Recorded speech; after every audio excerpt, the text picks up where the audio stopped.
Hello, and welcome to another live reporting. Kind of. From the Lume plotters. Yes.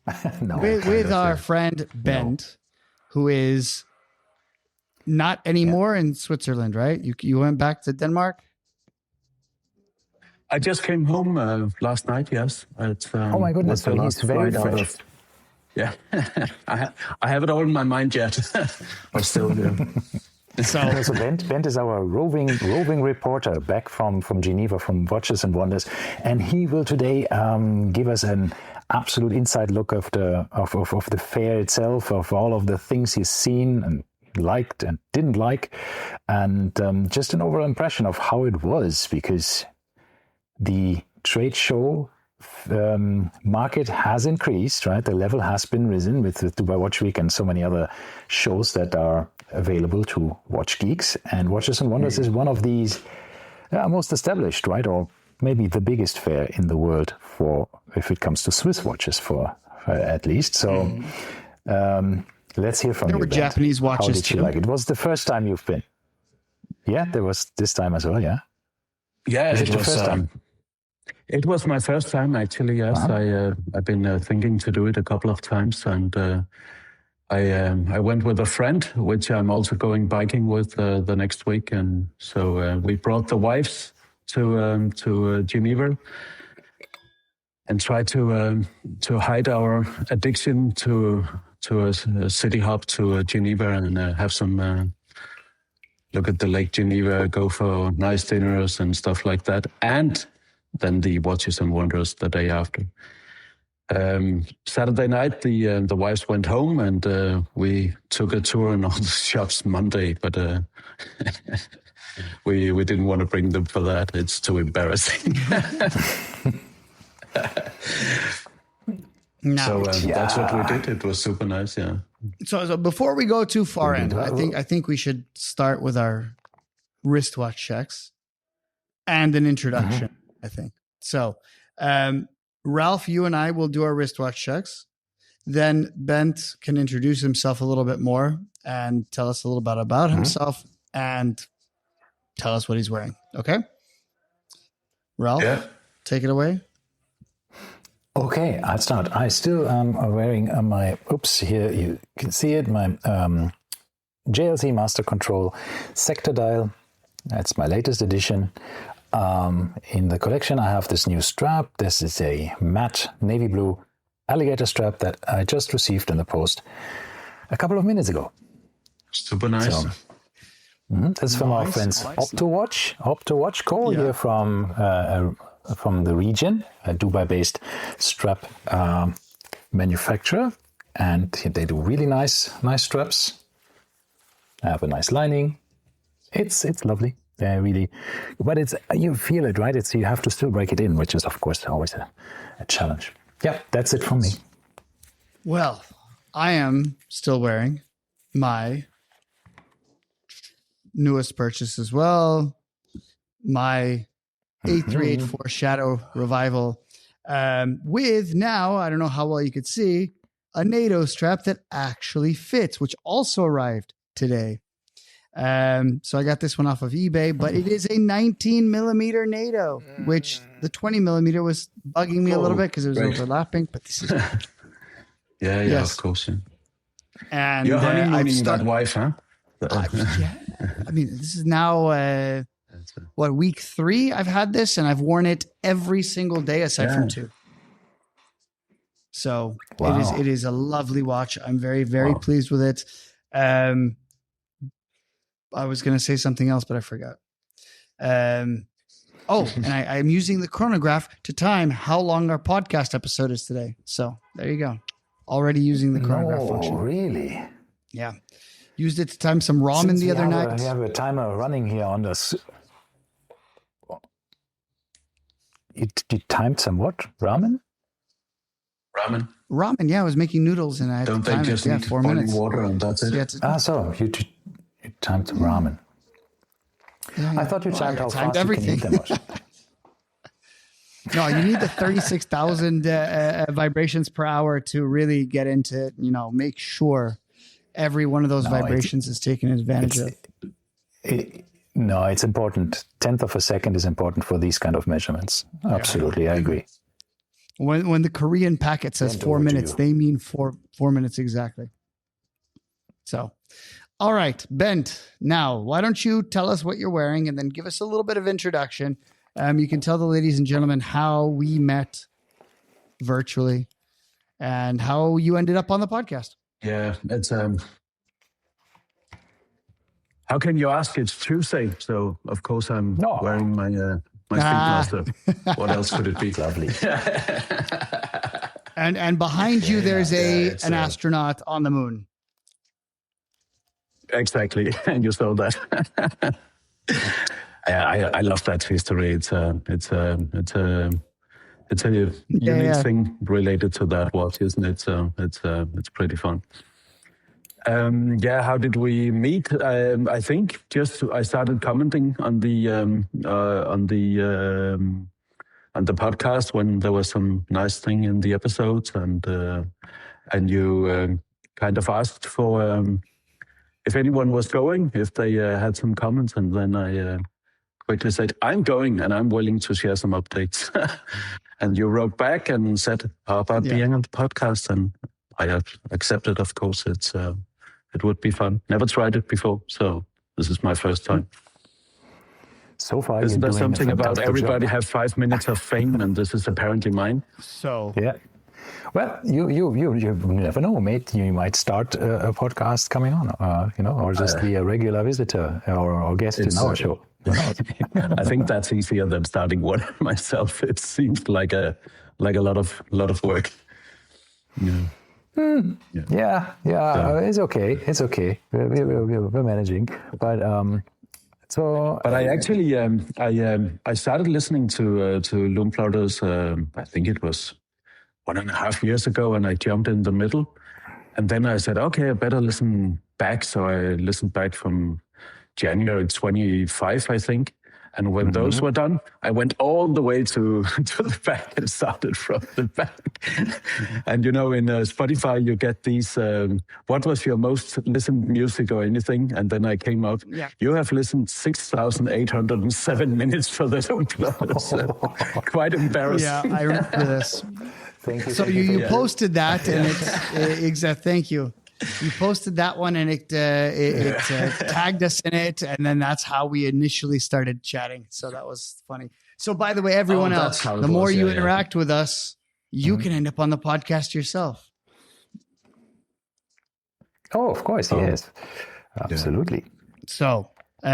What about me? It's my name, Bent. Maybe I don't think my parents ever thought about me working in an American company. They might have chosen a more easier name. So I normally say my name is Ben when I work internationally. The others a little bit, I'm Bent. You can have me for 50p, but it's.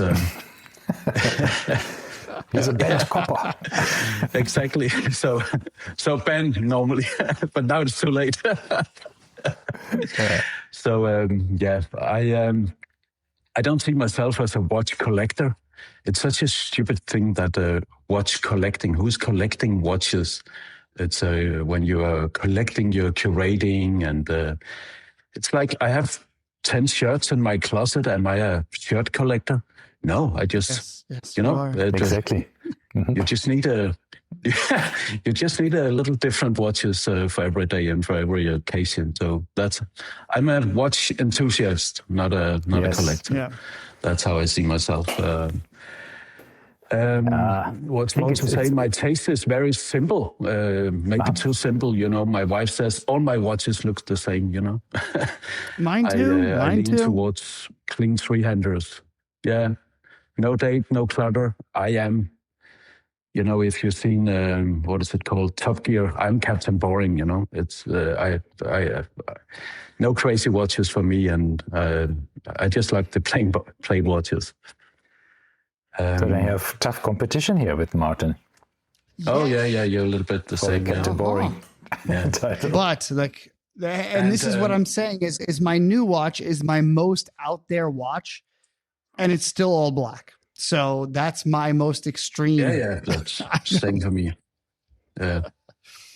I have only black and white dials, I think, and then I'm signed up for the blue overseas. I wanted that for so long, and that would be my first blue dial watch. So you can see how boring I am. And that has a date, and that's a little bit. But it's just such an awesome watch. I learned to live with that. Since we're talking on this topic, what is your Instagram name again, for the ladies and gentlemen? The watch rabbit hole. You know, you go to the rabbit hole, you dig down to the rabbit hole, and I just put watch rabbit hole. Yeah. Yeah. There you can see most of my watches. So if you want to find Bent on, and you also have a website. Yeah, you also sent us a bunch of articles that you wrote, right? I did. Yeah. It's every time something interests me or I dig into it, I take some notes and I often make a small essay about it. It's nothing special, so just for the fun of it. It's that's it. What more to be said? I promised myself from the beginning when I started all this that it should maximum 10 watches. I bought a box for 10 with 10 slots. But you know how it is, G-Shocks don't count. Yeah, they're in the sock drawer. And lately it expanded into vintage and emotional pieces who also live on the site. So I can still do the 10 slot box with the other stuff on the side. Absolutely. Do you know that? That's how it works. That's how a rabbit hole works, right? It's like exactly. you make the rules up as you go along. Yeah. It's things are changing. So I think that's about me. Excellent. Thank you so much, and thank you so much for sharing your experiences with us, and of course being on the podcast. Always pleasure to have a listener who listened to nearly or all episodes we have ever recorded. Fantastic. Yeah, I think probably also a bit embarrassing for us. Yeah, for me as well. So no, I mean the older episodes for us probably are a bit embarrassing. Oh no, yeah, it was. I think you had that chemistry right from the beginning, actually, and it's the same. It's super nice. Good.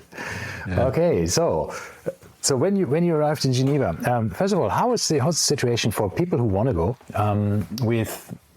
I mean, flights. Obviously, that's depending on where you're coming from, or drive if you're closer by. How's the hotel situation, Airbnb, all of these things that you need to consider? What's the price level during Watches and Wonders? Well, you're obviously German, so you know how it is in Switzerland. Everything is outrageous expensive. It's you go down to a cafe and you're two people, you have 2 sparkling water, 2 sandwiches, it's 100 Swiss franc. It's more than 100 euros, it's unbelievable. It's ridiculous. Yeah. Hotels are also, it's absolutely ridiculous. And it is just very, very expensive. You also see all the Swiss, they either go across the border to France or to Germany to shop every day. But it's such a wonderful city. And yes, hotels are expensive. I booked very well in advance. Next to the station where all the dodgy hotels normally is. And it was okay. And there was a shuttle who could take us directly to the expo. So it's easy. It's easy to go there. EasyJet flies for no money 6 times a day from Copenhagen and other cities also. It's a giant EasyJet hub there. Yeah. That's nice. Getting there is no problem.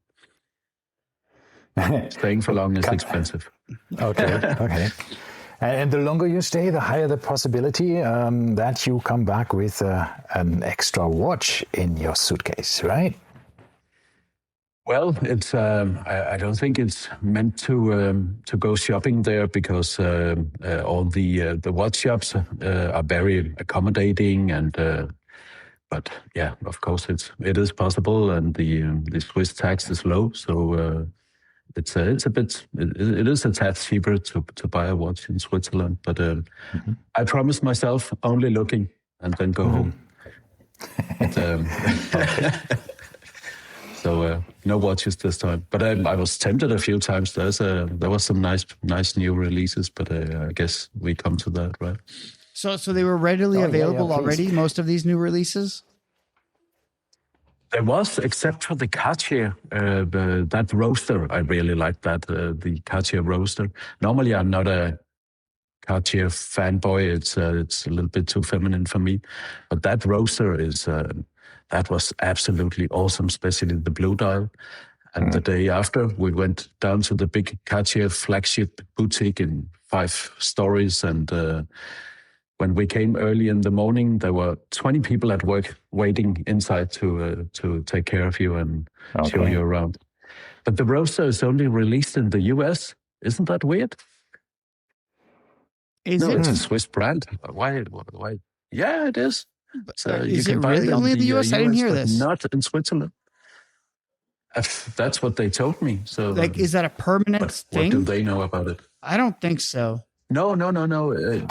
October it should be available in Europe. But okay, so it's just right now it's starting with the US. They didn't have it. Yeah, it's a pre-release for US. Maybe it's the biggest market or best market. Who knows? I think it is the biggest. It is the biggest market for watches, for Swiss watches in general, but it always depends, right? I mean, let me see. I'm just on the. It's a website. Have you seen the roaster there? It's really nice. Seen it not in person, but of course in the pictures, and I don't like it. Yeah. No. As usual. Oh, you don't I'm not like a fan. No, I don't. Okay. I had the Santos, and the Santos turned me off from owning most Cartier watches. So, I don't know. I never had one. Santos is too girly for me and too scratchy. But that one, have a look. I didn't blue dial. The blue dial one, but that blue dial has that weird silver underneath it, which also looks strange to me. I think it's a quiet It's taste. not a small watch, which is also something that is a bit surprising, right? When you... Right? He's a big boy. Big wrist. I'm 18.5 or something, so I need a... Yeah. I can wear it. I'm 100% sure I can try it in the metal. Yeah. But I also realized that when the first time I actually tried one in person, and saw it's actually quite big. It wears nice. I mean, like most Cartier watches feel really nice on the wrist, right? I mean, they just feel like they belong there. It's nicely shaped for the wrist size. Like Rolex. Bend. Yeah, exactly. It's like the first time you there it is. Rolex. Have a look. Yeah. Yeah, that's very nice. We're just watching the one with I think it's a rubber strap, right? The rubber with the blue dial. You get it with 2 straps. You get it with a blue rubber and a metal bracelet. It's very nice. Were you able to try this on? So No, I was not, because it was only for display at the fair, and no, it was not possible there. It's we can when you go to a fair like this, we had meetings lined up from home in the JLC and the Vacheron, and the only thing you can book from home through your AD is a guided tour, and then you have to play the game when you come. You're on the guided tour. You have a sales rep with you, and then you can say, "Oh, I'm super interested. Can I try it in the flesh?" You need to play that game, and if they feel you're genuinely interested and could be a protective buyer, then they will invite you up for the champagne and the canopies and the trying on. But it is a game, AD game. Yeah. And I didn't have that for Cartier. It was just a drop-in, so we just with the masters looking at it in the display boxes. Yeah, from what I heard, No, I was saying the Hodinkee guys, they tried it on. Oh, yeah. But I'm not Hodinkee. I'm just no. I'm saying though. I was gonna say, but Ralph started talking. No, I was saying the Hodinkee guys mentioned this because Ralph was saying the question is, it looks big, but how well does it wear on the wrist? And Hodinkee mentioned that it does have a slightly downturned lugs, so it seems to hug your wrist more than you would think in the pictures. They said it was I heard that people that were on the roaster also. Yeah, exactly. So the people that were on the fence about this one, when they tried it on, they were convinced, so to speak, is what I heard. Who knows? Okay. Yeah. That's it's in line with my reaction for the first Roadster. I mean, the initial one. It is depending on what you get, because it was also different varieties of the watch, right? But it can be quite chunky, can be big. But I liked it. It's a nice watch. I thought, especially because of the very protruding crown that is very pointy, I thought it wouldn't work well for me, because it's with my little bone here. I'm just wearing my watches very close to my hand, so I thought this might just poke me the entire time. But it was actually quite okay. It's not too bad. So we have to see. Yeah. But it's super sporty. It's like the Santos Chrono XL. Have you seen that? It's also big and sporty. Yeah. That's the only other Cartier I really dig, to be honest. It's the other still jewelry for me. So it's true. I mean, look, we have of course Martin, who is embracing his feminine side. Yes, right. He has a smaller watches, pink watch box as well. Yeah, definitely. But Martin, you were happy about that Santos when you had it, weren't you? I was. When I first got it, I was okay. No, I had two of them, if you recall. And the first one, I got it from the boutique, and I got it, and it was delivered to my home. And I pulled out the crown to set it, and it started running backwards. The second hand started running backwards, and I shat my pants a little bit. And I immediately boxed it up and sent it back. And I said, absolutely not. And then that got me thinking the movements are crap. And then afterwards, for a big discount, I got one secondhand. And then I wore that for a while. And then I just got tired of it. Because it just, to me, once again, square case, round movement, we're back at the Cubitus story again. Why, when the JLC, to me, obviously you're a fellow Reverso owner. They bespoke make a movement for the watch. I just don't get it. So then that got me thinking, maybe Cartier is exclusively, as you said, for jewelry. And then you go for the quartz movement, and who cares what's inside, and then just enjoy the looks of it. So I'm very, I don't know how I feel about Cartier at the moment. It's a scratch magnet for sure. That's what I get from it. Yeah, that was. Yeah, you have to get over the initial ones. Yeah, the initial scratches, especially on the bezel. It's There's some watches, I don't know why, they are just.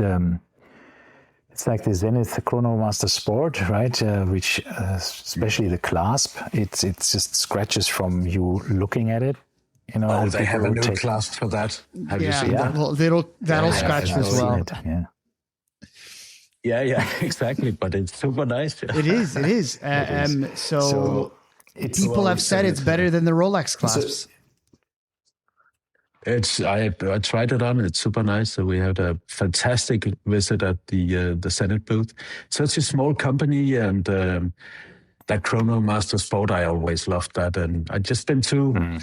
I don't dare buying one because value retention is one of my 4 points when I buy a watch. It's I have a feeling there's a huge curb tax on that, and what's the future for Senate right now? And but when we came to the Senate booth, we were met by the CMO Sarah, it's actually all the workers in Senate out there. It's not hired in people or salespeople from the boutiques or anything. So you talk to the people who work with it daily, and she could tell tons about that new Chronomaster. It was a fantastic experience, really. And when you get close to the people who really sit with it, unfortunately, it's only that skeletonized thing for the first release here, and I don't dig that.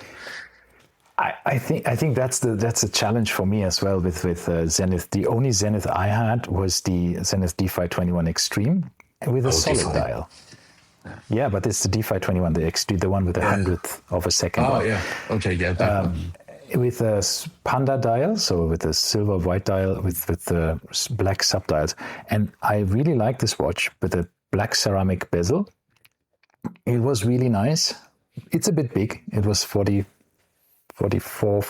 millimeters, but it was full titanium, so it was pretty light. But I don't understand why Zenith is so obsessed with the skeletonization, because they skeletonize everything and they have lovely dials. I don't understand why they're so focused on that. Yeah, they have this awesome history with Charlie and the El Primero and the Daytona. And okay, come on, it must be easy to focus and dig down in the history and take up something and continue to do that. It's like Hublot. It's who wanna put that on your list? Yeah, they have one stream or one collection that is very Hublotish, right? Definitely. Hold on, Ralph. Our entire episode next week is about this, which we've already recorded. So this is really funny that we're going into this, because next week the entire episode is Zenith, and it's about going into what the hell is going on with Zenith. Okay, yeah. Yeah, and it's basically saying exactly what you're saying, Brent. You're completely in line with us there. It's like, where is the identity of the brand, right? Which line is really your icon? Is it the Pilot watch? Is it the Chronomaster? The DeFi? What is it, right? And within Chronomaster, you have like 7 different lines within the Chronomaster range, which is also makes no sense. Exactly. No. But I think they looked at Omega and said, how do you make a nice website with 700 watches? And then they copied them. Yeah. But I wanted to come back to you and say, like, it's really nice if you speak to the people who are actually making the watches, creating the watches, everybody behind the brand. And it makes you, and I think this is what we also like so much when we're going to these kind of trade shows or to these events, you appreciate the brand so much more. And I had brands who are completely dismissed always, but once I spoke to the people behind the brands, I started to really like them. It's like Chapek, for example. I had no opinion of Chapek, but once you meet the people behind the brand, and you think, oh my God, what a lovely, like the Laurent Ferriers, of the world, where you suddenly meet the people and you think, wow, this is just so sympathetic, such nice people that you really like. And then you suddenly see the brand in a completely different. It makes a world of difference. It actually does, no doubt about it. So I'm a tad closer to a Chronomaster, but it has to be the plain dial with the blue, white, and gray. Yeah, of course. Okay, I agree. The blue, black, and grays is. Yeah. How are you seeing the, purchasing pre-owned? Is that something that you would do? It's only a few watches I actually purchased from an AD. I love finding them pre-owned, good condition, 1 or 2 years old, or maybe 1 year old. Somebody else took the curb tax. It's perfect for me, Your idea of value retention, right? The idea that you wouldn't buy one because of value retention. You buy one that's 1 year old, 2 years old, half price. Your value retention is going to be there. Exactly. It's always going to be half price after that point, right? So at that point, that goes out the window.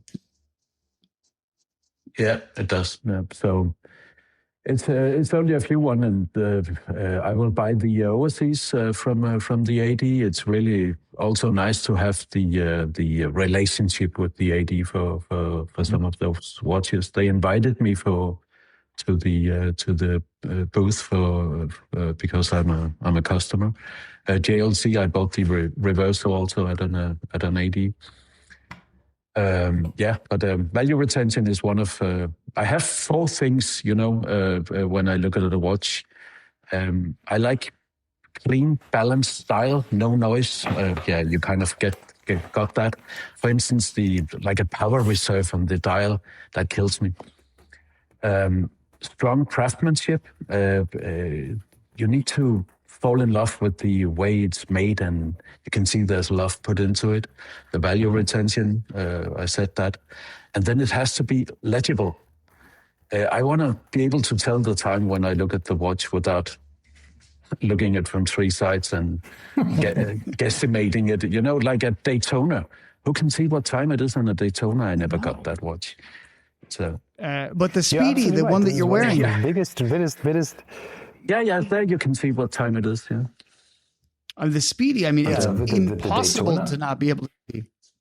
The Daytona sucks. Yeah, Exactly. But in the Daytona, especially the black one that I had, the current generation, I really struggled to tell the time on this one. Yeah, but the two tones where the hands are golden and the subdials are golden also, you sit there and think, okay, is it 3 or 2? Or okay, I'm late for the meeting anyway. So.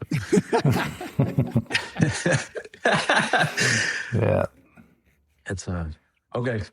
Yeah, I'm taking you down rabbit holes. I'm sorry. No, it's fine. Exactly what we do.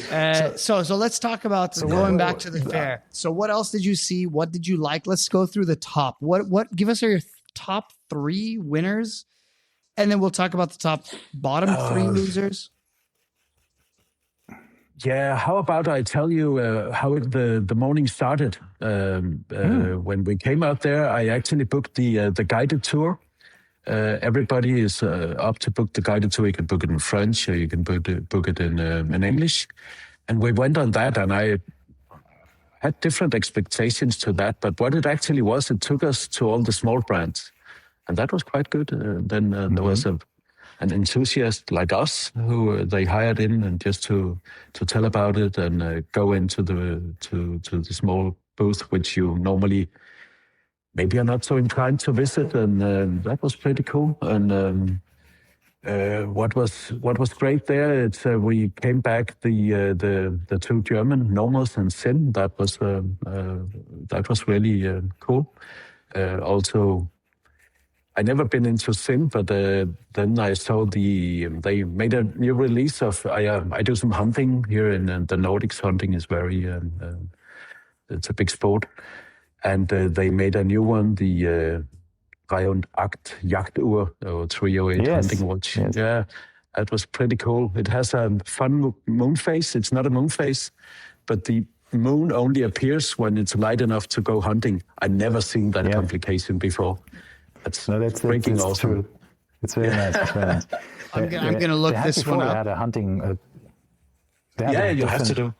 Hunting watch 308, and it's up your alley, Martin, because it's super simple. No date. Okay, let me check here. I do have to say, I am not going hunting, so I need to have use from the watch, right? A chronograph I can use, but I understand. I would feel silly not going hunting with this watch. Here it is. You can hunt for other stuff in the moonlight.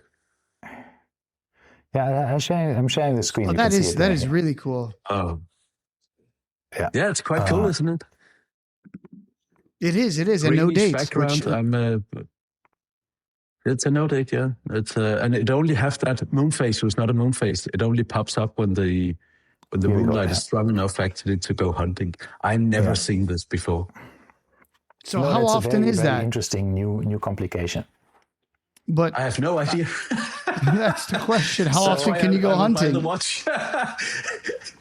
No, this is. It must be a couple of days before the full moon, and maybe a couple of days after. So I'm sure they will tell us, because it's every 2 weeks. Tailored to the demanding lighting, operational conditions encountered in hunting. Centers moon, blah blah blah. A special complication when natural moon reaches sufficient brightness. It doesn't say here, but I'm sure there is. Wait, but there's that's somewhere what it is. It's manual. only out when it's sufficient, and it has super strong lume also. Yeah, so I'm guessing it's when it's near a full moon, right? when it's near full a moon. couple days prior, a couple days after, and then you just kind of have that window of time. Yes, but sure. I never heard of a complication like that. There's many weird complications out there. For instance, the yachting complication with the new yacht master and stuff. But this one, who heard about that? Yeah, It's super interesting. So then we went to the Nomos, and there was also a couple of new things I kind of liked. Now that I am not so fond of date windows, I always liked the Tangente Pneumatic because it has this ring date, with the two red dots on the other side of the actual date. Mm-hmm. But now it came in a 38 millimeter because the other one was big as a frying pan. And 38 millimeter is it's a little bit more reasonable, actually. I think this is also, Nomos had traditionally very long lugs, right? Yeah. And that makes them wear even bigger with a big size. So yeah, it's 38 is a good size for Nomos. Yeah.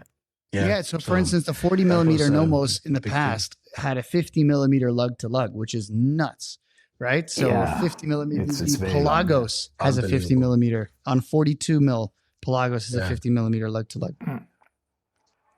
It's completely but different. Just coming back to the hunting watch, I've now figured it out. I looked at the manual, and we have 3 days before and 3 days after the full moon, you will see the moon display. Cool. Isn't that exactly what I said? That's literally exactly what I said. I'm pretty sure. We said a couple of days. Couple, 3, 2, 3. Yeah. Yeah. Well, so then we popped by the Norcane. There were the two most exciting booths, whatever we call them, was actually that one. They made a fun alpine ski station setup. They had a Märklin train set up with a big Alp peak and a small town, and the girls were wearing ski clothes, and the meeting room was these cabin lift pods with benches on either sides, and it was super cool. And Norcane, they always have nice watches. They made that Sprinkles chrono to little bit the same as the crazy puke watch from Rolex there, but little sold out. They had the Enjoy Life before, right, with a different color bezel, but now they put the sprinkles on. But what I like about the sprinkles is that they actually are luminous.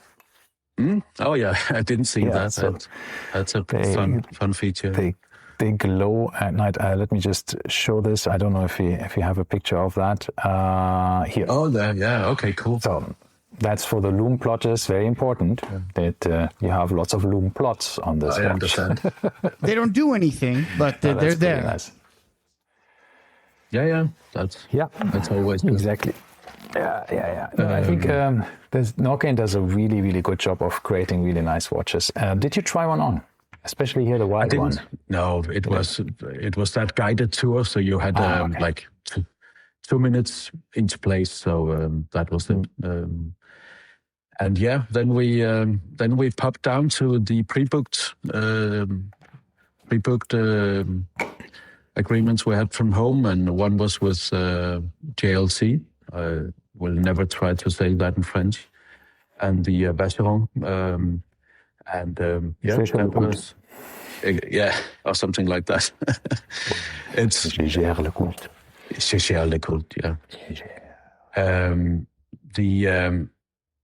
The JLC was really nice. We got in there, and you have to play the game. There was a very knowledgeable sales rep there, and she took us through everything in the booth, and I kind of started to prep that we wanted to see the watches in metal also, and I asked if it's possible, and in the beginning they say possible, then you continue. And if you get good chemistry and you show like it's something who really interests you, then she will go talk to the next level, and you will be invited upstairs. And we came up to see the new master control with the integrated bracelet.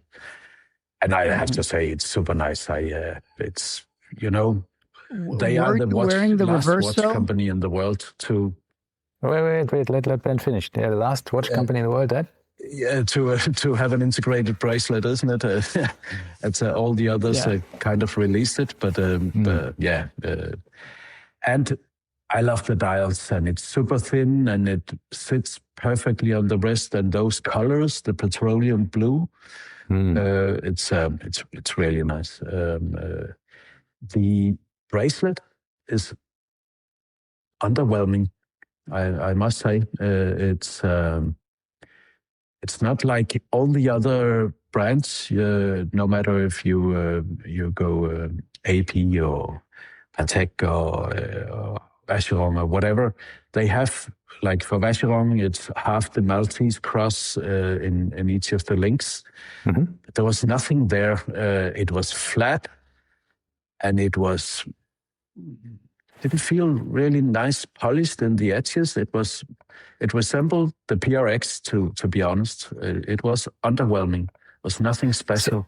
So what I think they try to do is, if you look at the screen now, you see the Dauphine hands, and you have this kind of design cut out here on the sides, and of course in the center, and then you have the high polished areas with the brushed, the straight brushing. I think it is to find a form that is a bit unique, right, for them. While of course Vacheron has their Maltese cross. Audemars Piguet has the traditional royal oak bracelet design, which is also very elaborate. The Nautilus is, the Nautilus. And they try to find something that is not copying anything, is different. And they came up with this one. It looks nice on pictures. I haven't seen the watch live yet. I might see it tomorrow. It's available in the boutique. We have prototypes here in Dubai. I'll see if I can see it, because from this and from the videos, it actually looks quite nice. But of course, having it in your hand is a different experience, and you already had this, Ben, so you're a better judge of that. But I thought it actually is trying to be different without being better. And that's usually not that, it's not a recipe for success. Though I really like the watch itself. Me too, I have to say. It's just, if I should point at one thing, it is the bracelet who's just a little bit underwhelming. It's also very flat. Okay. Yeah, what I found. I don't like how it integrates. I still maintain. I mean, they have it doesn't integrate well. But I think I don't see how the roundness of the case goes into it. The bezel's too round. There's no lines to break it up. You look at any other integrated sports watch, almost any, I should say. The Odysseus, the VC, all of them have lines in the bezel itself. Even if the majority shape is round, they have some line that kind of breaks up the monotony of the round circle. And then it's then somehow easier to transition into a rectangular bracelet. And here it just seems that the two don't go together for some reason. I don't know why. It reminds me of the new Tudor. I get your point. The new Tudor, whatever the hell it's called. What is it? The whatever, the brand new one. It looks stew in your own juices. yeah, but like it's like, is it integrated? Like it's the Monarch. Monarch, yes. It looks like it's integrated, but then like you can just disintegrate it. I don't know. It doesn't speak to me.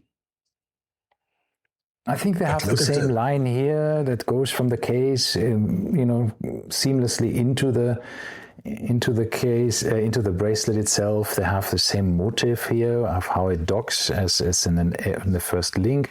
I think that it is there.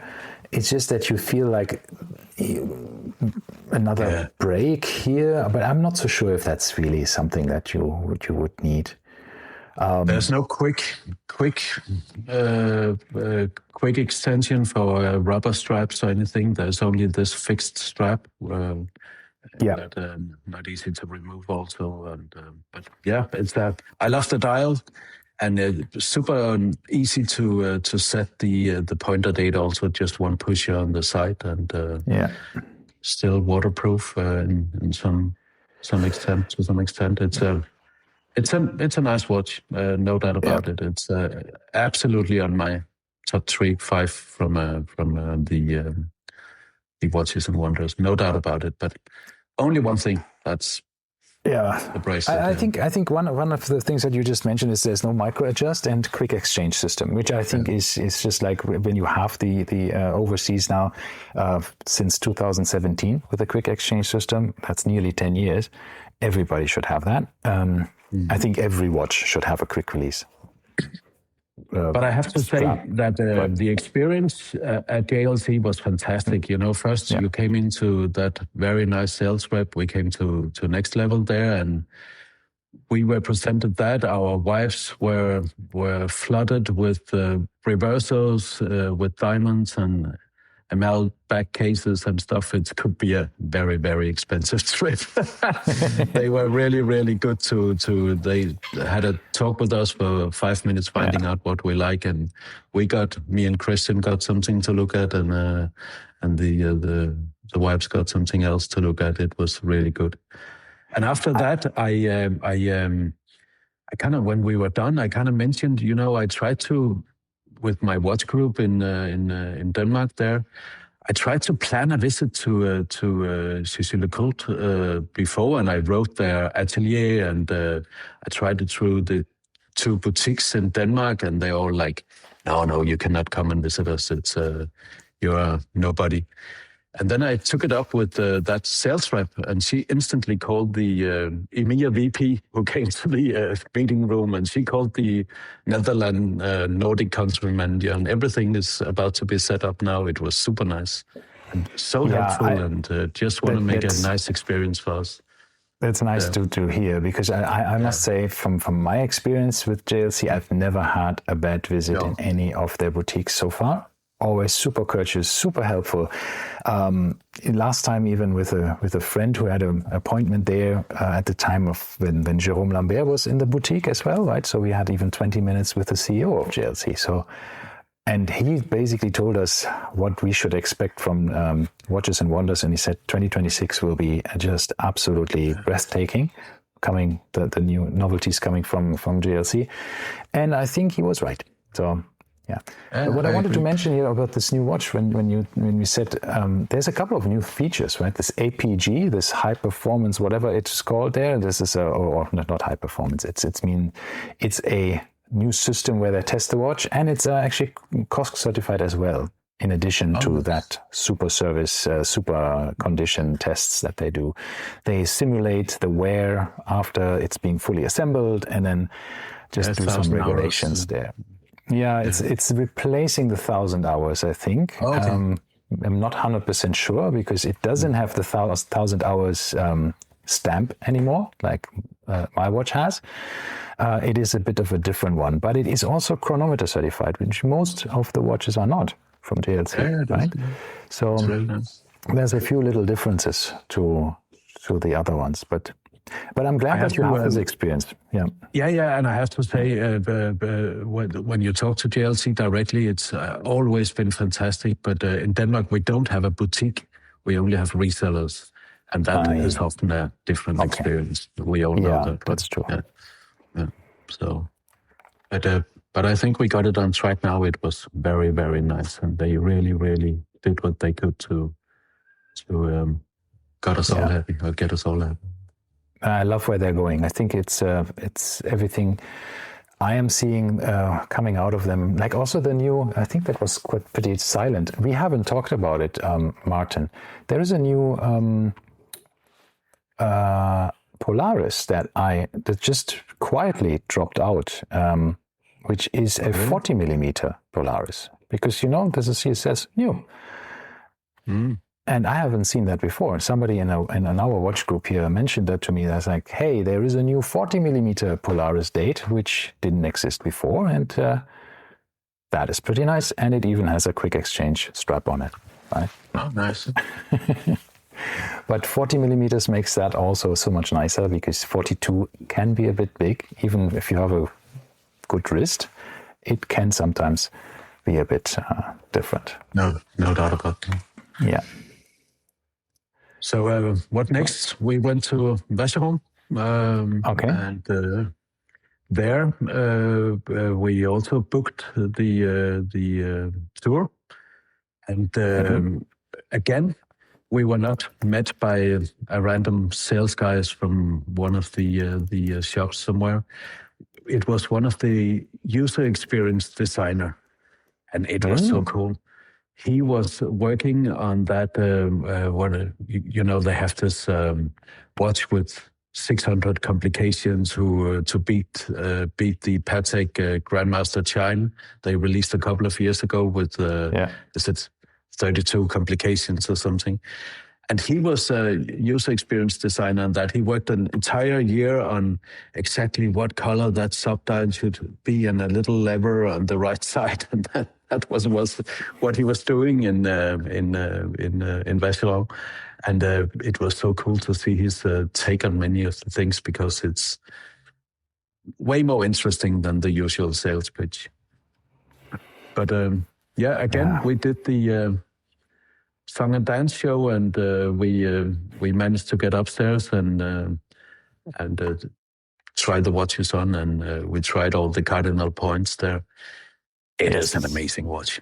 I have to say, it's super understated. It's titanium, but it's polished titanium. It's not that dark gray that we know from the Tudor Pelagos. It's shiny and have some gray.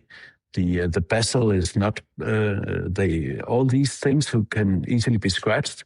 It's not polished, so they're darker gray, and the other parts are polished and lighter gray. And it's just awesome watch. And the guy up there, we talked to him and said, "Oh yeah, but how does it come?" And I hope he misunderstood something, but he said, "It comes in sets. You buy all 4." And I was like, "Take it easy. Hold your horses." No, it's you can buy them, of course, individually, of right? Course you can. But they are lovely colors as well. There's 4 different variations. It's like a brownish, then white, blue, and green. And I think, they look fantastic. They always have the same color strap as the dial. But like every overseas, they come with 3 different straps, right? They come with a titanium bracelet, and of course with a additional, I think, orange color strap, right? All have orange color, and then you have this the leather strap from the normal overseas is replaced with this nylon-y. It resembles nylon somehow, textured, but I guess it's also a rubber strap. Yeah, the plain orange. It's super nice. It is like a textile emulating rubber strap. It feels like, it looks like textile, but it's actually made of rubber. So it's pretty cool. I have this similar one on my AP, but these straps look really, really nice. Of course, they follow the new structure, so they're tapering more than the older versions of the overseas, right? So much more comfortable. And here you see the orange strap as well that comes with it. And it's reasonably, and I say that in quotation marks, reasonably affordable, right? Because you have, it's a bit more expensive. €40,000, isn't it? Yeah, it's a bit more expensive than the steel version. It is, but I guess for the titanium, I mean, now we are being made to believe that titanium is a premium material. So who knows? That's what we're told. Yeah, that's what we are told. But I really, really enjoy this watch. I think it's really cool. I had the dual time in my mind for a long time as well. There's one offering now for less than I think it's 18,000 with a silver dial, right? That I had my overseas in before I got the blue dial one. Yeah, it's tempting.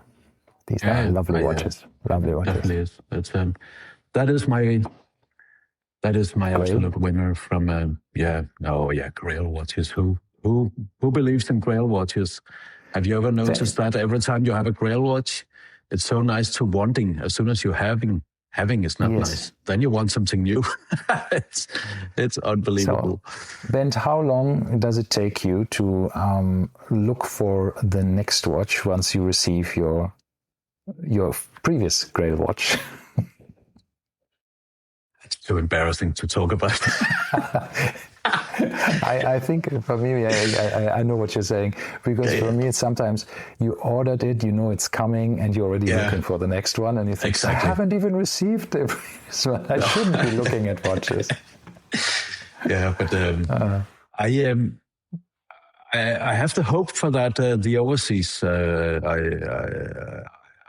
actually 60 in a few months here in October, so there should be my 60 years birthday for myself. Oh wow! And I have this hope that it will satisfy me somehow. That I maybe I stop looking for watches after that. Who knows? Yeah. Oh. What do you think, guys? I think there is a chance.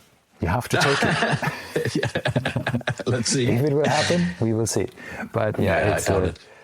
Yeah, I know. It's always a challenge. But let me quickly stop sharing to see if that works then better for Martin. He's had a small dropout and it's back. You haven't said anything for half an hour. Right. Yeah, right. We can hear you. And we can see you fine. Next was Panerai. And Panerai, I think I have the wrist to rock a Panerai. And you can hear me? Yes, we can hear you. Okay.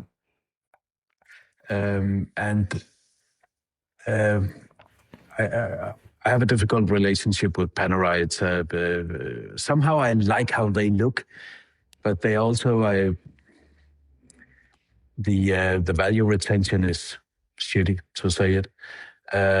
But it seems like they finally came back to what they originally is, because they tried for many years with smaller watches and all kind of weird colors.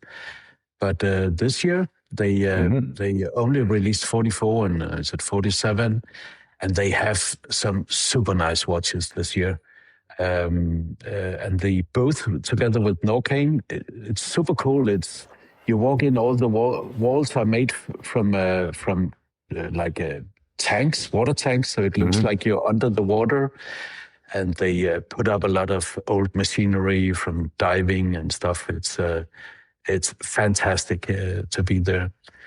And that have a look at the Luminor 1731 with tobacco dial. It comes with a nice leather strap and a nice brown rubber strap. That I'm trying to convince myself I'm not a Panerai guy, but that one. Yeah, see, I had two. I had a Radiomir and the Luminor, and I must say they wear much better than you think. Especially the Radiomir 45 millimeter is relatively easy to wear. What I thought, I think that the 42 millimeter submersible is currently the one that I still have on my list, as you know. Yeah, you see the tank here. Yeah. We see here you can actually have a virtual walk around here in this. That's super cool. Very interesting. Yeah, it was. Very, very well done store design. And let's have a look at the new ones.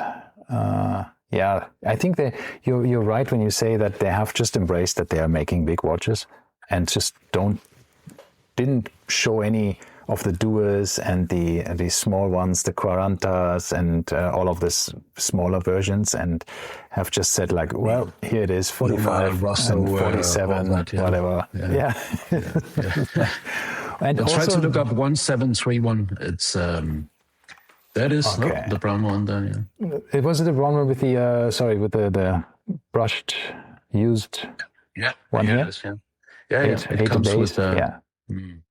It's look at the case. It's brushed and it's aged, really, really right? nice. Yeah. It's that I could, but I'm not going to. You know that feeling. It's a 44 millimeter, and it's nice because it's not the Marina case. The Marina case is a bit thicker. I had the Marina, which was really a thick one, but this one with a slimmer case actually wears very nice. And as you can see, the lugs are very short. It's not too thick, the case.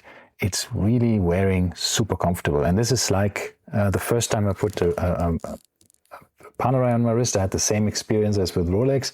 It just wants to be there, and the way they do the leather straps, they're also pre-curved already for your wrist, so it feels like it doesn't fight, being put on the wrist. It's the opposite. It's just like grabs your wrist, and you think, wow, this feels good.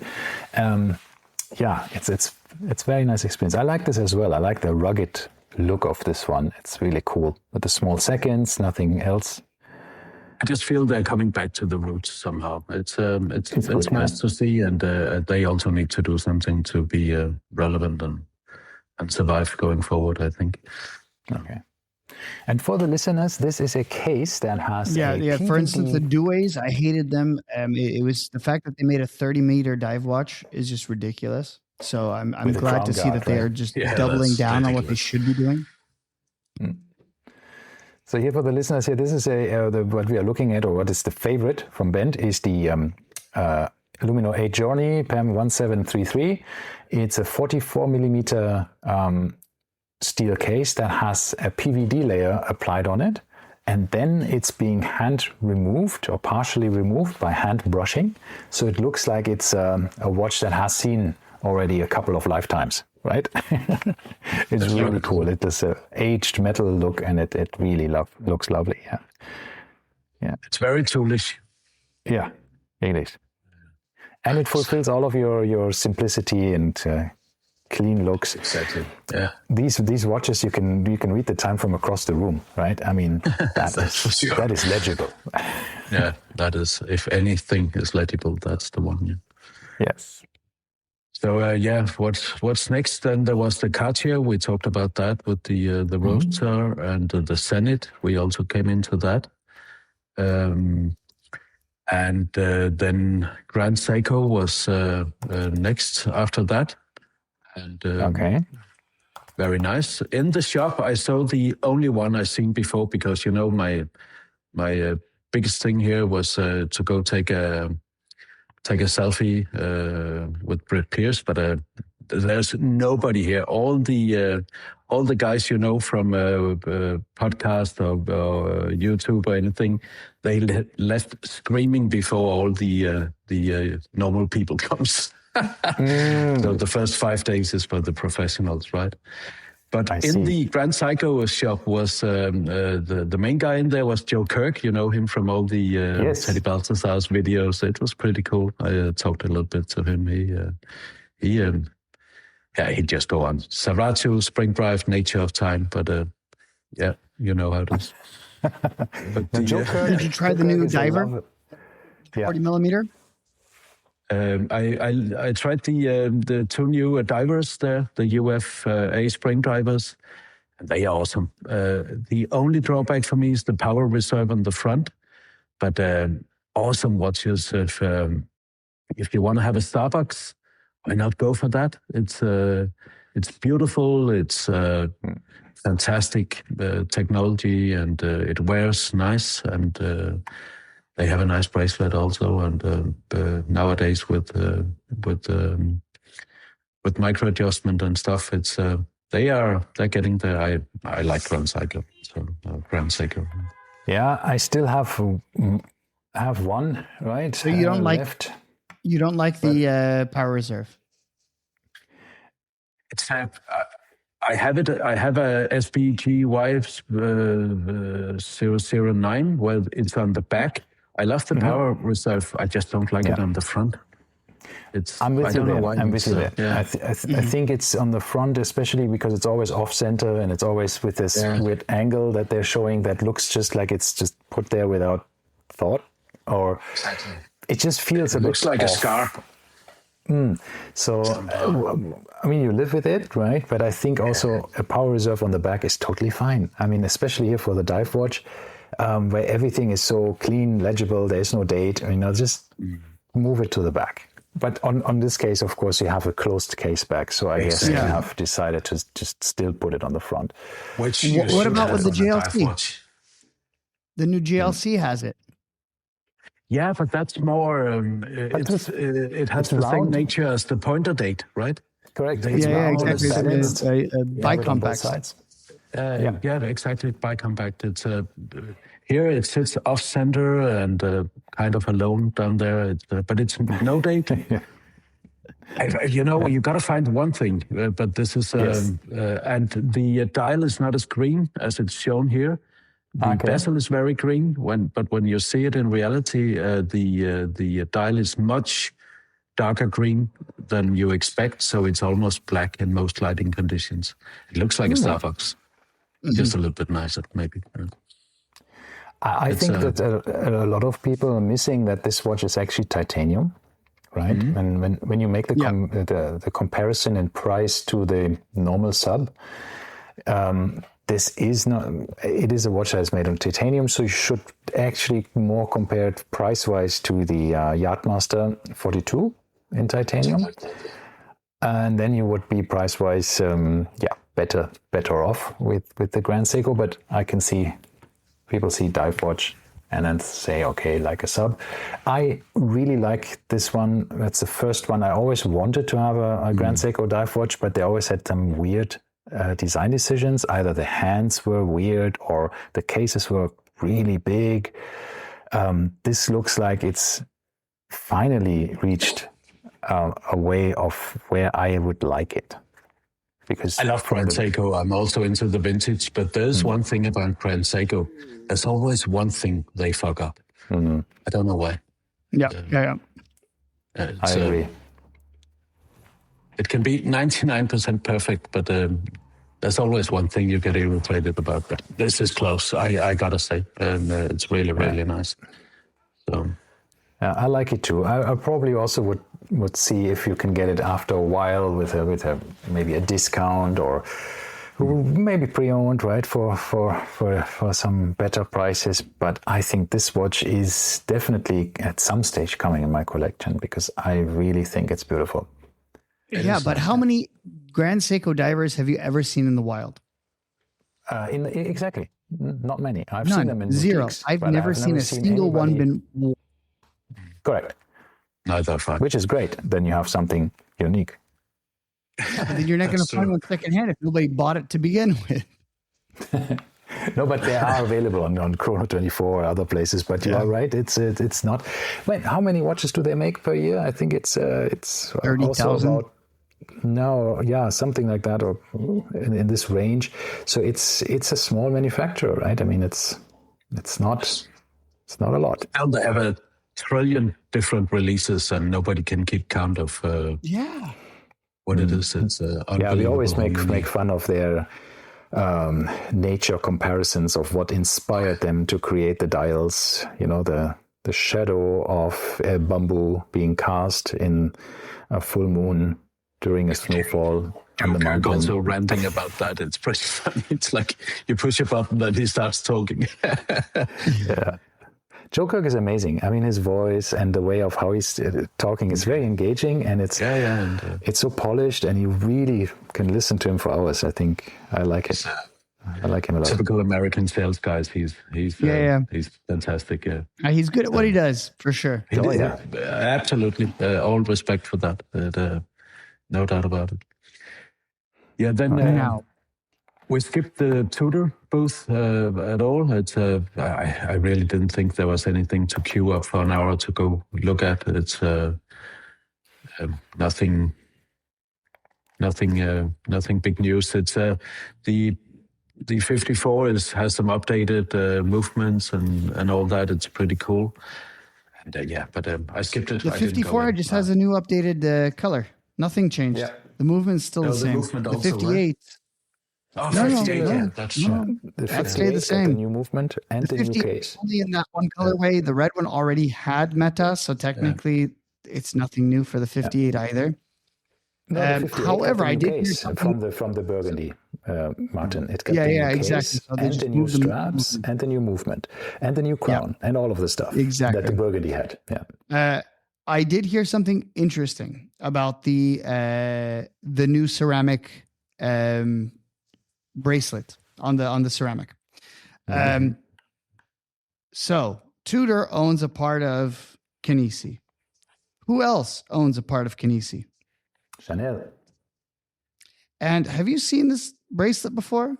Because it looks very similar to a J12 bracelet with the butterfly clasp. And people have been speculating that this butterfly clasp is butterfly because of it's essentially just a rebadged J12 bracelet. No, I disagree because show me one ceramic bracelet that doesn't have a butterfly clasp. That's a good point. IWC Ingenieur. Do they all have it? Butterfly clasp. My GP Laureato in ceramic, butterfly clasp. They're all butterfly clasps. I don't know why. I think it's some part of the ceramic that just doesn't work otherwise.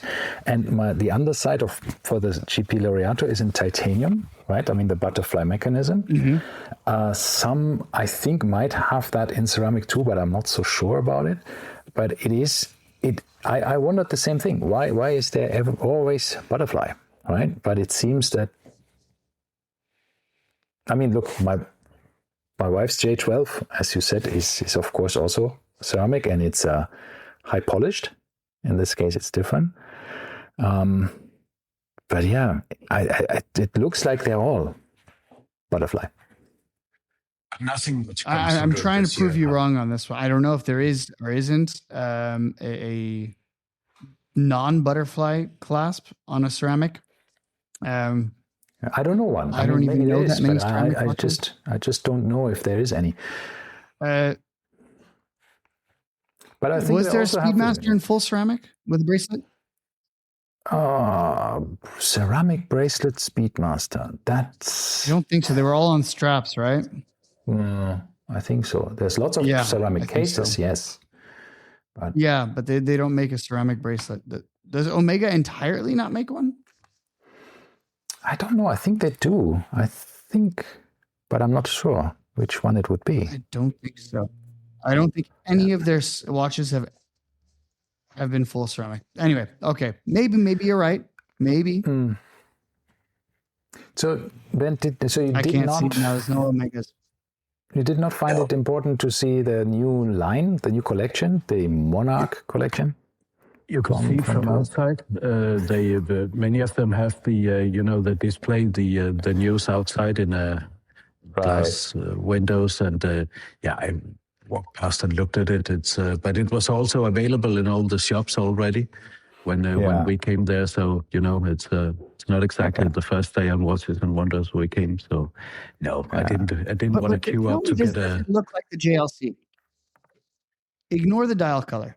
The circle of the bezel and the bracelet going into those horizontal lines. Yeah, so you want the look of a not integrated bracelet, because this is basically just a fitted end link, right? So this does not bug me, but the JLC bugs me for some reason. This is a better execution of the JLC watch. I don't know. This looks like and I don't like this just a fitted end link. So. If they would have had a fitted end link, I think I wouldn't have cared. Like the whole idea of integrated bracelets for the sake of saying you have an integrated bracelet when the versatility of having a non-integrated bracelet is so much more, right? Obviously, Vacheron has really nailed this with the multiple straps because you have both. But if you're going to make me have an AP and I can't change it, it pisses me off. The same thing with the Santos, right? Having that stupid proprietary system where you could only get their straps. So this I like, in theory, not in practice, but in theory. But don't you feel the this year's release with everybody expected so much from Tudor. Don't you feel it's a little bit underwhelming? Yeah. I expected much more, I must say. Yeah, I think I'm with you there. I mean, look, we are very spoiled, right? We're saying, okay, they have shown us an entirely new watch, a new collection, probably, right? It's just an entirely new watch. And we think, well, that was boring. It is boring. This is a bit weird. I mean, what else can they do? I can 3 new watches, 3 new collections. No, of course, one the good rest- one. But Maybe it's just because I really put my nose up for a blue dial Pelagos 39. If they had that, I would have bought it on the spot. I would have bought the big block, the chronograph that I'm waiting for. But this year is not over. We know that Tudor releases a lot of different watches over the time of the year, and I'm sure there will be more coming. Same with Rolex. They have a teaser for, what is it, the 15th of May or 7th of May, something like that. There is a date that they had in the teaser mentioned where something is coming from Rolex. So there will be new stuff, and I think we will see also more coming from Tudor over the entire year. I still hope for the chronograph, but I hope that every year. But the other things, yeah, I mean, new colors. I mean, as we saw, what else did we have? We had the new Royals, that Royal Tudor Royal that had the in-house movement now, which is a great update. You forgot already. And it was 1 week ago. And all of his stuff, but there is, there's not much else. Faux Lume thing, it's also not me with the 58.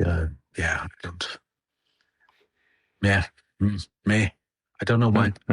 Just don't tickle my pickle. I cannot say that's why. okay. I think you're right. It's not earth shattering. We thought there would be more, but again, I mean, it's not the end of the year yet, so there might be more coming. Yeah, but the prices are generally getting slowly. Go back. Why was there a space shuttle taking off? What? Where a space shuttle? Did you see that? Off? Yeah. Shuttle launch. We have a video. With all these Artemis, everybody, Breitling, IWC, everybody have a space watch. There. It's just, we saw it. Yeah, there's also somebody skating. So who knows? It's just super action, everything. You remember these talked over shuttle launch. These talked over videos that they made a couple of years ago with all of the buzzwords filled one after the other, like how everything is so amazing. So I know it's sometimes the marketing department gets wild. Yeah. So what to do? Yeah. Then, what else? I have. There was so long queue in front of Rolex and IWC because of that space watch. So we did the Rolex 20 minutes before closing time, so we only had to wait 15 minutes. And everybody was waiting for that tote bag. Have you seen that? They were handing out a tote bag. No, I haven't seen that. You have it? Oh, my of goodness. Course the Rolex tote bag. Oh, wow. This has the color scheme of the unicorn puke. For some reason, the video is not going, so I can't see anything. But I believe you. Send us a picture on the WhatsApp. Yeah. I will. It's but you know the dial of the new Jubilee watch. It's a tote bag with that print. Yeah, the print of the Jubilee version, so very colorful Rolex. Yeah, exactly. Which, by the way, some guy is upset because he made a painting that looked oddly similar back in the 80s, and he's upset because he says Rolex infringed on his copyright for this, and now this is a thing. So there was really. Exactly, I'll show you. There's a painting which this guy, I don't know when, I think in the 80s, made a painting with square letters, and it was the same color pattern as well. Oh yeah, I saw that also on Instagram. Yeah, exactly, I saw it on Instagram. So, but anyway, I won't pull it up. But yeah, But it's a weird dial. They made it before, just not in colors, right? It's not a new dial now, it's just colored. And when you look at it very close under a loop or anything, it's fun. But when you have it in like 1 meter's distance, it's totally blurred out and just brownish. It doesn't look very nice in a distance, I must say. It's not like the old Celebration dial where you could distinguish what was on. It's a step down for sure. Yeah, but it's Rolex having fun, right? If Rolex having fun, it's. I have to say, I ran into a student of mine who follows a few of the local watch dealers on Instagram, and these local watch dealers are already putting out essentially ads, like for flippers, right? And the guy said retail price for this new OP with this weird dial is $30K. He offers $100K cash money to anyone who can get him one by the end of May. So that's the markup. And that's, once again, a dealer said he'll pay, which means he'll sell it for even more. Yeah. So I think these are going to be expensive. Yeah, of course it will be. It's in the beginning, it's of course the highest, and then it might eventually go down if there's a bit of availability, but yeah, it's the usual celebration stuff, limited. There won't be availability because it's going to be an absolute pain in the ass to make this dial, because it'll be 15,000 prints you have to do for each dial. And so but you know that this is the thing. If that's why I think like Rolex also lied a bit about the Grand Feu that they're using with the new off-catalog Daytona. Right, they're saying it is Grand Feu, but it's actually not really Grand Feu. It's Grand Feu is technically in watchmaking. You put this powder before you bake it in the oven or burn it in the oven on a metal surface. But they use the ceramic plate, which doesn't bend, which makes it much easier to do. Right, you have much less faults in it, so you don't have 30, 40, 50% of things you have to throw out. So, as usual, Rolex industrializes the process and makes sure that they can produce them at scale and then in mass without having too much of handwork. And this is, the output is okay, and you don't have a high failure rate in it. But then they said in their description that it's Grand Feu, but it's not. So usually whenever Rolex does something like this, they come up with their own name for something, right? They call it whatever, Rolefeu. But they didn't. They have just used the old name of handmade stuff based on metal, burnt 6, 7, 8, 9 times. And of course, every time is a 50-50 chance that it doesn't work or whatever. It's just not easy to do. And I find it a bit weird coming from Rolex, because usually they don't do that. They just give it their own name, and then they can claim whatever they want to do because it's their own name, right? And that's why I'm saying this dial, I'm sure they have made this dial after very careful consideration of how to produce it without it being too complicated to do, right? Like looking at it, I don't think there's more than, in reality, 6, 7 different colors. So it's, I don't think it's that much really to print it. I don't know. For the OP. Ralph's on about the Daytona now. Yeah. No, I was just saying that is based on the colors. I said that as an example, that they always industrialize the process before they give it out. That's why I mentioned the Daytona, to come back to the dial, to say I'm sure it could be produced at scale if they wanted to, but I'm sure they will not produce too many of them either. So just the VIPs. They want to keep a scarcity around that. No doubt about that. But there was a huge line in front of that booth, and they made it super efficient. It was like a well-oiled machine.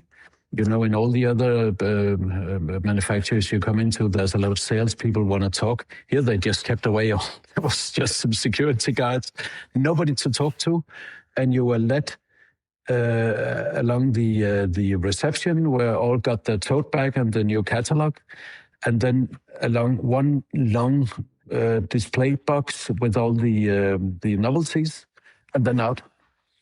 And if you didn't see it, you wouldn't see it. But there was a small room, a circular room, where they had the oyster case story. That was super interesting. You went in there. They had the very first oyster case back from the Panerai cases there, and then you saw all the old submariners and oysters, and it was super nice.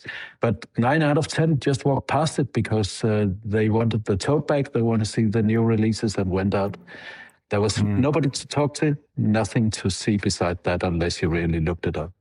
It was a well-oiled machine. Here we are going to have 50,000 people through per day, and they did. Yeah, I think this is also our experience, let's say at Do a Watch Week or so. There's not many people who are telling a story or being there to interact with.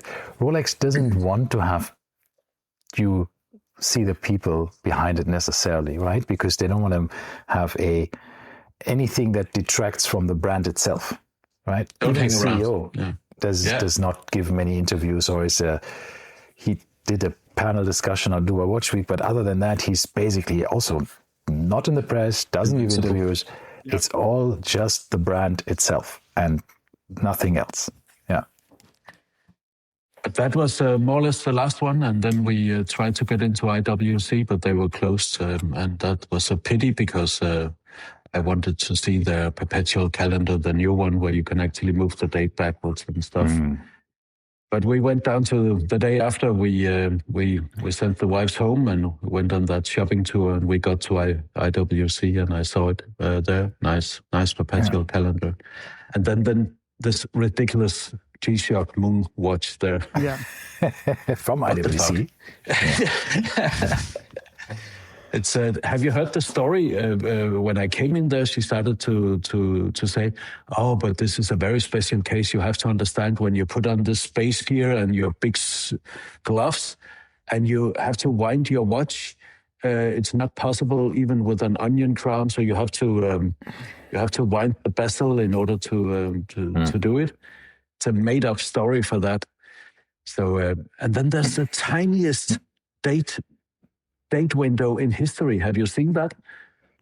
Yeah, the watch is very big. Yeah. Right? Yeah, and but the date window is 3 by 3 millimeters or something.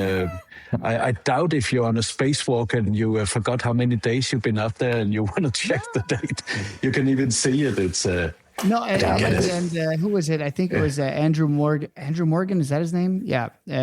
Who said, essentially, in their, 1,500 points checks before you go out on an extravehicular spacewalk.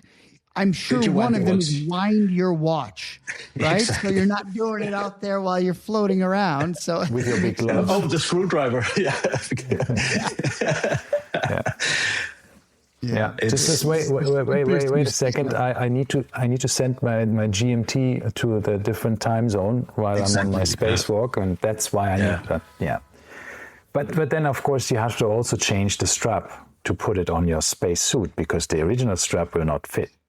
No, and it doesn't come with another strap. It's not like the Speedy that comes with the Velcro. My old Speedy, I think the newer one. Right? My old one came with the Velcro. Okay. Yeah. Apparently, it does come with a long strap if you want to. It does? Yeah, for your spacesuit. Have you seen the price? It's a ceramic with rubber strap G-Shocky kind of watch. It's a watch nobody asked for, and I think 30,000 francs, euros. 25,000, I think, something like 100,000 dirhams, I think, or 90,000. It's totally ridiculous. 50,000 euros or something. I like the design though. I think it looks cool. It looks like a pilot watch that is transformed into space. It's like the old Second World War pilot's watch, but modern.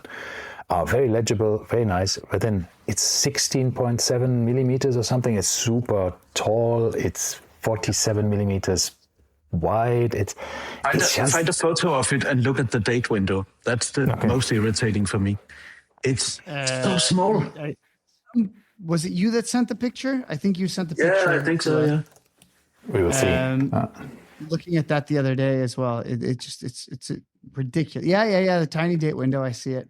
Yeah, it's not tiny. It's micro tiny. It's the text on the dial where it says vertical drive Venturer is the same size as the date window font. Yeah. It's there's no way I would ever be able to see what date it is on that one. And also, I think it's interesting that they have put these the GMT hand in exactly the way where you have the triangular tip of the GMT hand that goes exactly over the date at 6 a.m. Yeah, right? it would perfectly. It would. It would just completely not be able to see it at that time.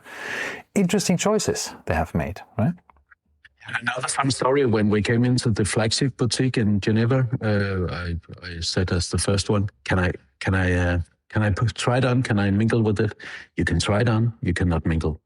Because they had two different guests in who pushed the buttons and turned the bezel and stuff, and they already had two watches who was got broke from it. So...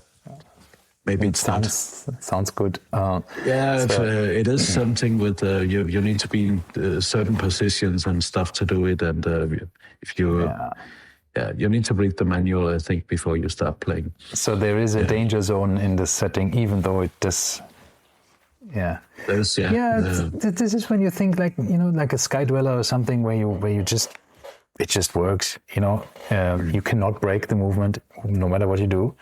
Or you have other watches that actually prevent you from setting it at a specific time with a small little pin that just doesn't let you do it when it's in the danger zone. Or like Glashütte has this with a little indicator that says red if you shouldn't do it. As Tim Moss always says, red you're dead, and white you're fine or something. I don't know, but it's. But isn't that the thing with Rolex? We all are irritated at the AD game, and it's hyped and all that.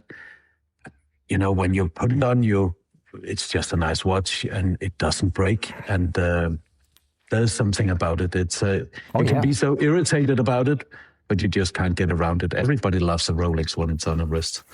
Yeah, it goes through these phases, right? I mean, in the beginning, you think Rolex is only for pimps and show-offs and weird people, and then you start to learn more about watches, and then you somehow think, well, maybe there's something more to Rolex. And then, yes, you're absolutely right. I mean, they are extremely robust. They just work very precise. They're very comfortable to wear because of the multiple iterations they've gone through. And yeah, they're just really, really nice. Once you have owned one, I think you most likely are converted into just liking them. It is the one, I get home and I wore. All right, on that bombshell. You have to run. Yeah. Martin having a meeting coming up. No, I was going to say we sign off. Everybody says their most favorite and least favorite watch of 2026 watches and wonders. Okay, so we'll let Bent go first. Why don't you tell us your most favorite and least favorite picks of the new releases? The new releases, I actually don't like that Tudor with the paper back dial. What was it called? That is my least favorite color, but it's very California. It doesn't tickle my pickle, and I gotta say the overseas in brown. Oh man, it's so nice. That's mine. Yeah, not bad, Ralph. Well, because we didn't say about any budget, so I really, really like the Platinum Overseas in 39 millimeters. But realistically, I would also go for the Overseas. But I do think that the JLC chronometry master control, the integrated bracelet one, is also on my list quite high. the date and power reserve one, 39, because the other one is the date only is 38 millimeters. So I like the 39 then. And worst? Worst is hard for me to say. I think worst. What was worst? I think we haven't spoken about many of the other releases, right? But I think the IWC is a candidate, just because of the size and it is. I was going to say that too. It's like a disappointment. Let's say it You can't say it's hideous. It's just weird. But though I like the other releases from IWC a lot. What did I like? I didn't like much. Yeah. So I didn't have any favorites. One thing that kind of looked all right was the solid gold. I know, right? The solid gold Santos Dumont on the Milanese bracelet or the mesh bracelet looked kind of cool. And that's kind of, really not much. The Streamliner Reebok, kind of cool, but I would never buy one, never wear it. And worst, I would say as well, the IWC is definitely up there. I think I'll go with that. And also the Tudor. The Tudor also sucked. The Monarch. It was really bad looking. And the more I look at it, the more I like it. But I think it's not a watch I would buy. I have to see it in person. But people have done different dials. And if you put a different dial in there, a normal dial, it looks really good. Yeah. So the dial is killing it. The small seconds with that stupid papyrus dial with the California and the reverse, the Breguet style hands. It's just a terrible. Too many things going on there. Yeah. It's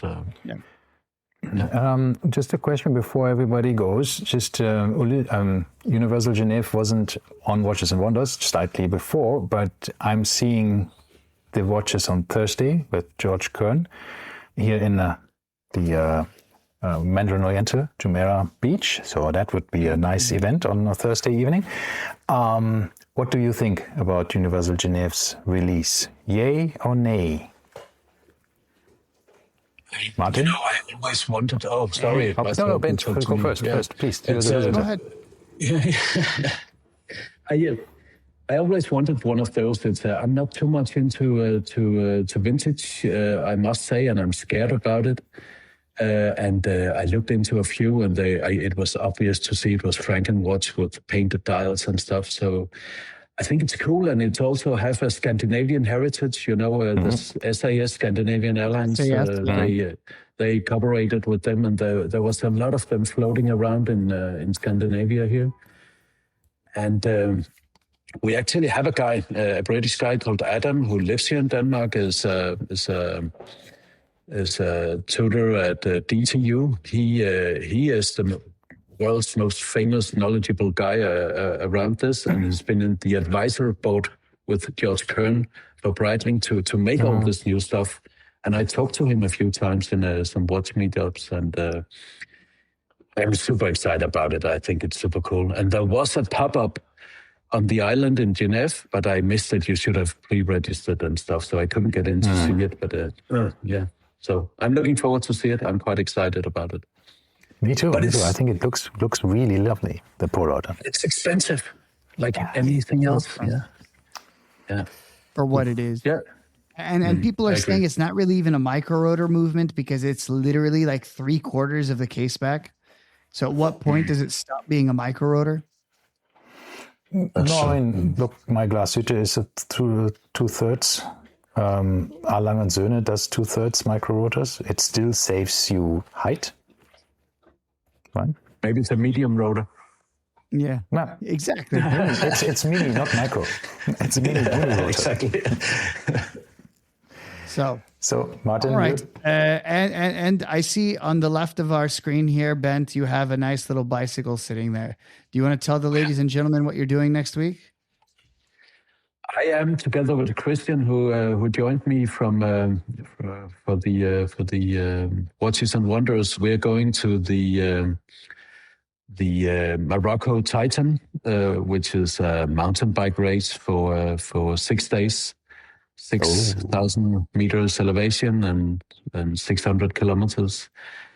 And I have no idea what I did here. It's I did endurance race before in the Alps, and I drove on a bicycle from Copenhagen to Paris and all that. But here it's sandy, it's dunes, and there's a marathon stage where you have to have all the food and gear and everything for 2 stages, and the sleeping bag and everything.